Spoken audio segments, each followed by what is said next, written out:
کا معنی یہ ہے کہ کسی کو مالک بنانا۔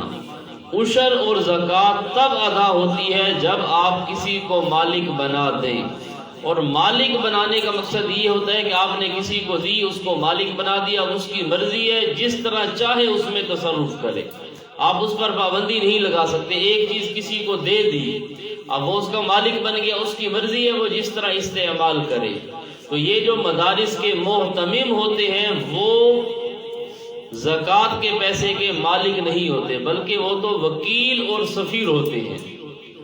اور پھر یہ ڈائریکٹ پیسے بعض لوگ لگا دیتے ہیں تعمیرات پر، تو یہ لگانا بھی جائز نہیں۔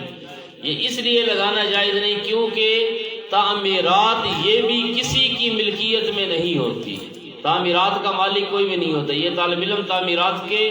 مالک نہیں ہوتے، ورنہ جیسے ہی چھٹیاں ہوتی شعبان رمضان میں سارے کوئی گارڈر اٹھا کر لے جاتا، کوئی کڑیاں، کوئی ٹیار، کوئی کہتا ہے جی یہ پلر مجھے کھول دیں، کوئی کہتا ہے یہ سپیکر میں لے جاؤں، یہ فلاں چیز میں لے جاؤں، تو اس کا کوئی بھی مالک نہیں ہوتا۔ اگلا یہ جو مدارس والے عموماً ہیلا کرتے ہیں کہ طلباء کو دے دیے پھر ان کو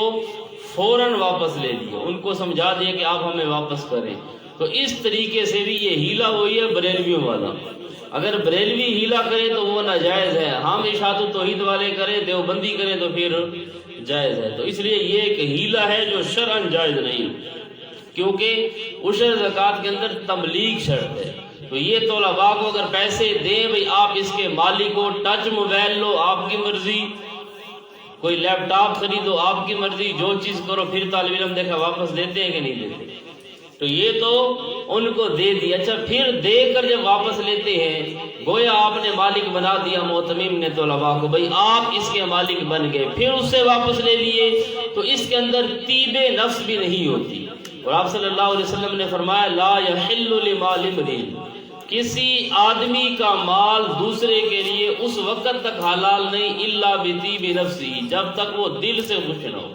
مجبوراً زبردستی اگر کسی کا مال لیا جائے تو وہ شرعاً حرام ہوتا ہے۔ اب طالب علم کو دیے جب 1 لاکھ روپیہ، وہ کتنا خوش ہوگا، اس کا دل کرتا ہوگا قمیض نکال کر میں تھوڑا سا